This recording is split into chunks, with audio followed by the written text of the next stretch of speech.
À sa construction, le Tomcat a aussi suscité l'intérêt d'autres pays que les États-Unis. Dans les années 1970, l'Iran, sous le règne du Shah Mohammad Reza Pahlavi, était un allié clé des Américains au Moyen-Orient. Situé stratégiquement, militairement ambitieux et désireux d'acheter le meilleur équipement que l'argent pouvait offrir, les États-Unis ont accepté de vendre le F-14 à l'Iran. 79 appareils, 700 missiles Phoenix et suffisamment de pièces détachées pour les faire voler pendant une décennie.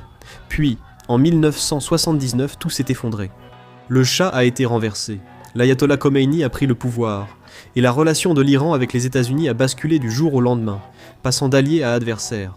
L'accord initial a été annulé, mais pas avant que l'Iran ne reçoive les 79 Tomcats et environ 200 missiles Phoenix. Et malgré les sanctions, l'isolement et l'absence de soutien officiel, l'Iran a réussi à les faire fonctionner.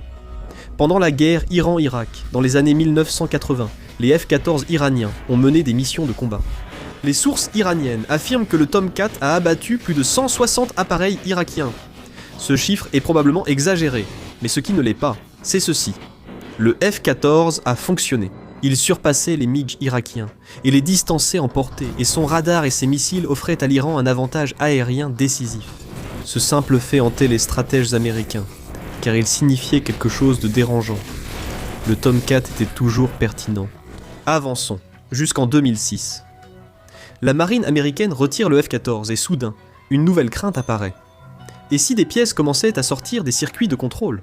Et si des composants d'ailes, des systèmes avioniques ou des radars se retrouvaient entre les mains des Iraniens, des Chinois, ou pire encore, des rapports signalent que des acheteurs étrangers profitent des failles de sécurité des surplus militaires via des sociétés écrans, des intermédiaires et des ferrailleurs. Même étudier l'appareil sans le faire voler pourrait révéler des informations sensibles.